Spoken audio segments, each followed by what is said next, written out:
કૃષિ બિલના વિરોધમાં દિલ્હી સિંધુ બોર્ડર પર ખેડૂત આંદોલન ચાલી રહ્યું છે ત્યારે રાજકોટ ભાજપે પત્રકાર પરિષદ યોજીને ખેડૂતોને ગેરમાર્ગે ન દોરવા અપીલ કરી હતી, જેમાં ભાજપ નેતા ધાસોક ભંડેરીએ જણાવ્યું કે વડાપ્રધાન મોદીએ કરોડોની યોજનાઓ થકી ખેડૂતોની આવક બમણી કરી છે।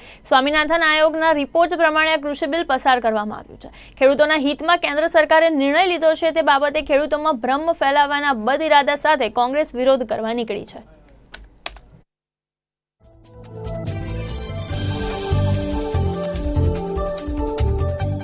જે પંજાબ અને હરિયાણા ખેડૂતો આજે આંદોલનના નામે જે કોંગ્રેસ પ્રેરિત ચલાવી રહ્યા છે દેશમાં, સંપૂર્ણપણે કોંગ્રેસનું પ્રીપેડ આંદોલન છે। દેશમાં નરેન્દ્ર મોદી સાહેબની સરકારે ખેડૂતો માટે છેલ્લા 6 વર્ષમાં અનેક આમૂલ પરિવર્તન કર્યા છે।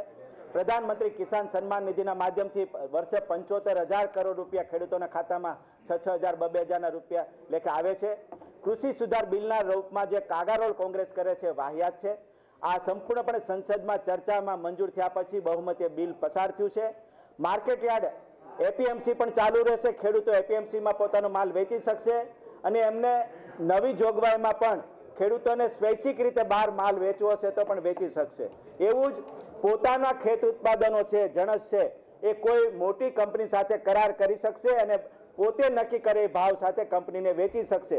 એમાં પણ કોઈ મુશ્કેલી પડે ખેડૂતને તો 31 દિવસમાં કંપની સામે કોર્ટમાં જઈ શકશે। આમાં ખેડૂતની કોઈ જમીનનો કરાર થતો નથી, એટલે સંપૂર્ણપણે જમીન પણ ખેડૂતની રહેશે, પોતાનો પાક પોતાના ભાવે વેચી શકે એના માટેની જોગવાઈ કરવામાં આવી છે। બિલ ફરજિયાત નથી। જે જૂની વ્યવસ્થા છે માર્કેટ યાર્ડોની, ખેત ઉત્પાદન વેચી શકે યાર્ડોમાં એ પણ પોતાના ભાવે વેચી શકે એ પણ એ ચાલુ રહેશે। આઝાદી પછી મોદી સાહેબે ખેડૂતોનો આવક બમણી કરવા માટે 28 ઉપરાંતની ખેત ઉત્પાદનના ટેકાના ભાવ એટલે કે એમએસપીમાં આમૂલ વધારો કર્યો છે। 2.5 ગણો, 3.5 ગણો, 4 ગણો વધારો કરીને ખેડૂતોની આવક બમણી કરવાનો પ્રયાસ કર્યો છે।